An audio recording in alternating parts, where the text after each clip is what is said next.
Hi, my name is Enrique. Here at Empower Brokerage, we try to share some helpful tips in which to smooth the process of applications and doing business with life insurance.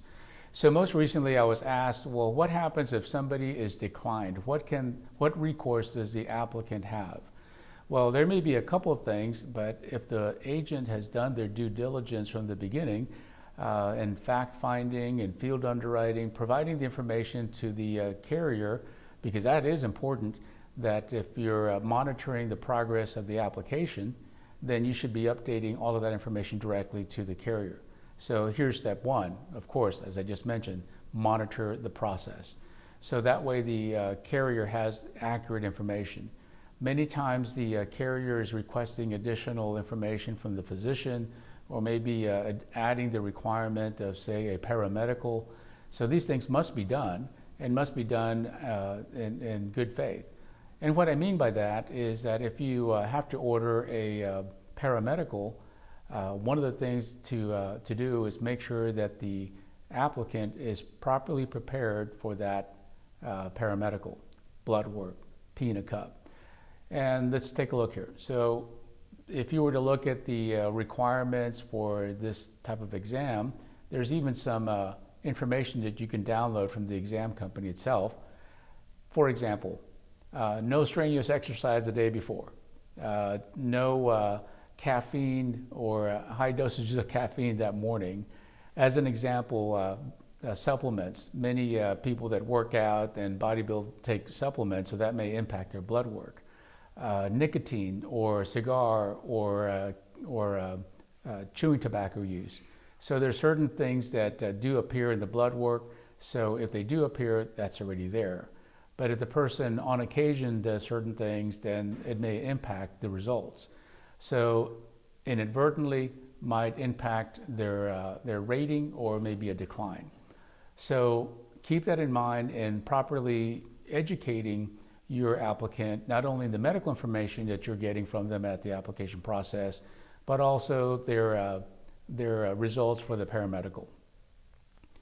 So now, let me continue on with a different sort of indirect topic. So if the process went through and the person got declined, now what recourse do they have? What options do they have? Well, there's only been one occasion that I've come across where someone disclosed to me in good faith that were non-tobacco use, or non-marijuana use, I should say. So that is okay in today's world, but unfortunately when they did the blood work, then the person came up positive. So in that case it was declined, and at that point there was no way to get the policy reinstated, or should I say the process reinstated with that particular carrier.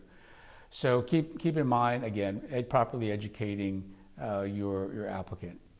Now let me switch to another one here. In all good faith, everything was disclosed, everything was done correctly, and then, but it turns out that the person did not have good results as far as their body mass index, or they had a high blood pressure recently diagnosed, or they had high cholesterol and they were declined because of these results.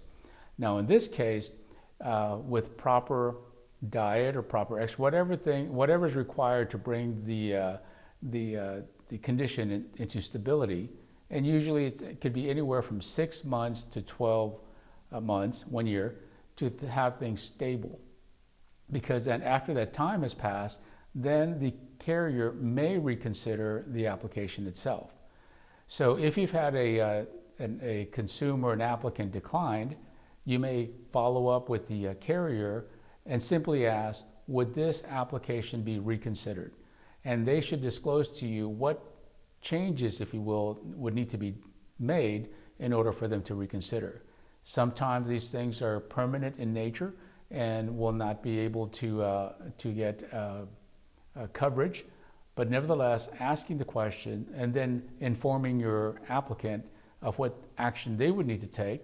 It's not a guaranteed process that they will get that they would get approved, but simply one indirect thing. It'll help them get better health, but then down the road get the coverage that they were seeking if in fact it is approved. I hope that this was helpful to you. Give us a call here at Empower Brokerage at 888-539-1633 if you'd like to learn more about this. Thanks.